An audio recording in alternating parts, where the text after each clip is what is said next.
Muito bem, seja bem-vindo a esse vídeo aqui. Estou no aeroporto de Austin, do Texas. Estou indo embora hoje. Fiquei 5 dias aqui, quero compartilhar um pouco com você. Se você ainda não conhece, a gente sempre ouve falar sobre o Vale do Silício, né?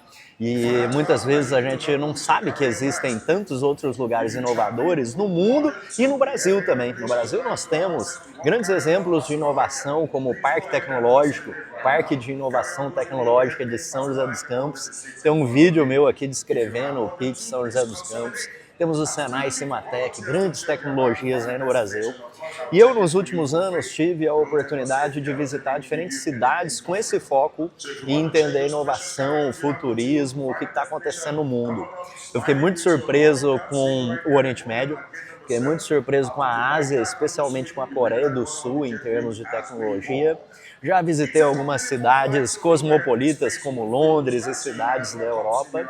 E eu já tinha ido para o Vale do Silício também, para a Califórnia. Já visitei o laboratório da NASA, que a gente visita aqui junto com a University of La Verne.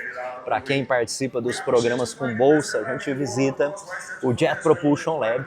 E lá na Universidade de Nova York, onde eu sou coordenador do curso de Competitive Project Management, nós visitamos a ONU. Mas o assunto hoje aqui é Austin.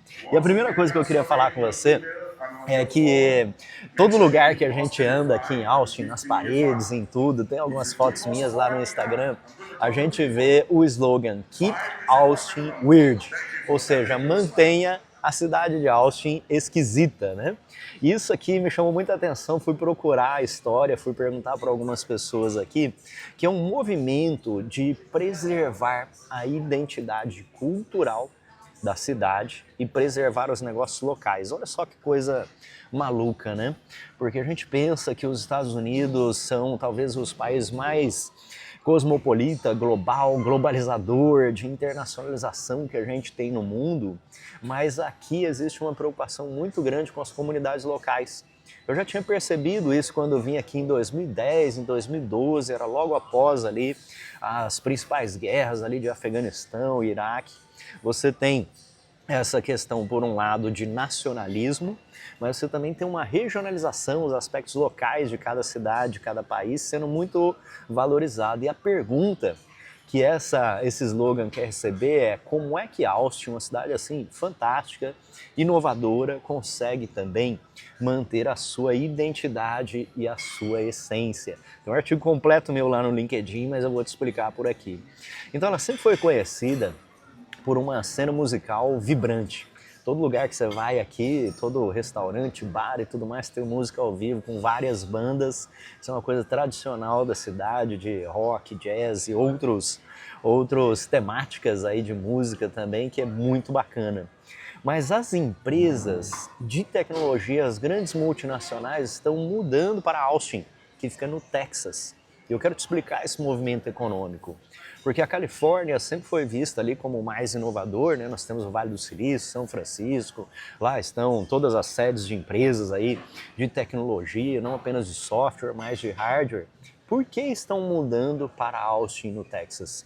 Texas fica próximo da Califórnia, então de certa maneira ali você tem até uma logística fácil de mover empresas da Califórnia para o Texas, mas aqui você tem baixos impostos. Lá na Califórnia os impostos chegam a 50%. Tudo é mais caro, né? Água, energia, impostos sobre a pessoa física, impostos sobre as empresas, muitos tipos de coisas lá, né? E quando a gente pensa que temos que pensar aí na nossa sustentabilidade financeira das organizações, aí a gente começa a se preocupar com essa realocação em termos de impostos e de outros aspectos aqui. Muito menos burocracia para os negócios e é visto como uma qualidade de vida e um custo de vida menor também.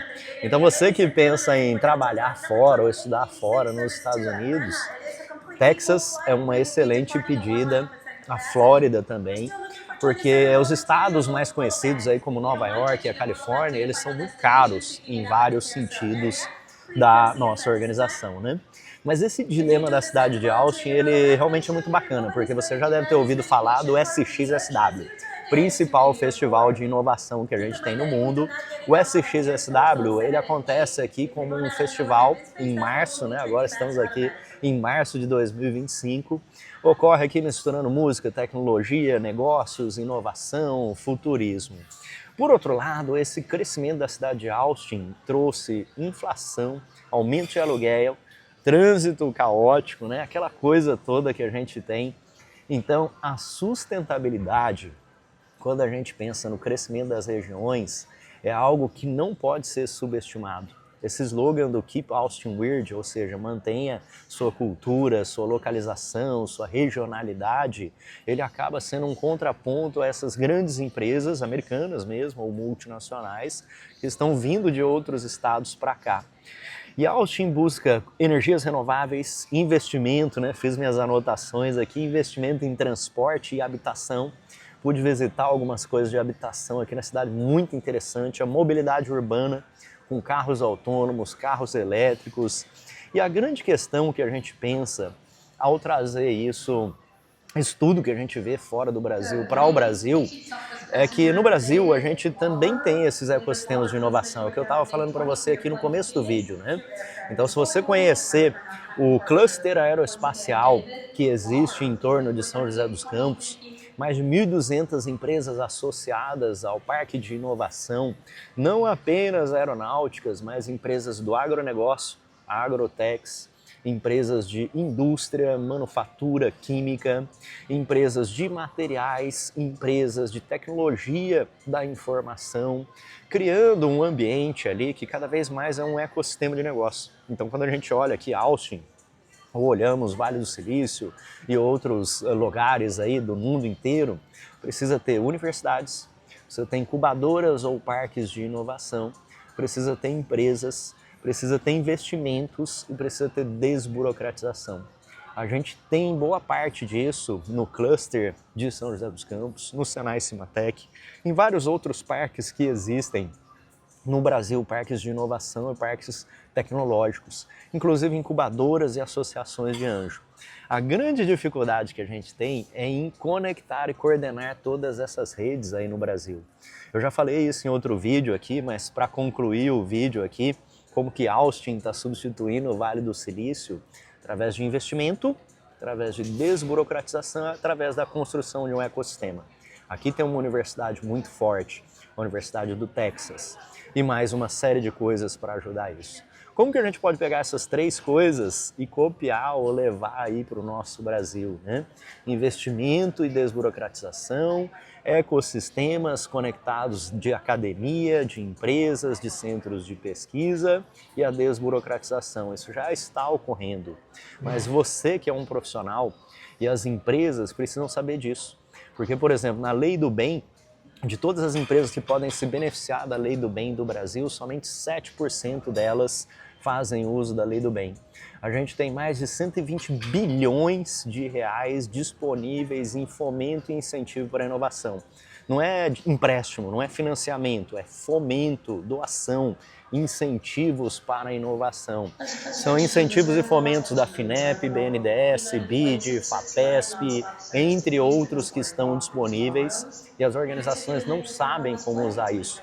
Eu falo muito sobre isso nas minhas palestras, levo isso para as organizações, ajudamos e fazemos consultoria para incubadoras, para centros de inovação e escritórios de projetos de gestão da estratégia e gestão da inovação, mas ainda temos um trabalho enorme a ser feito no Brasil.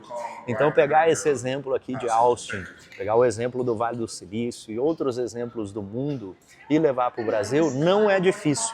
O que falta é conhecimento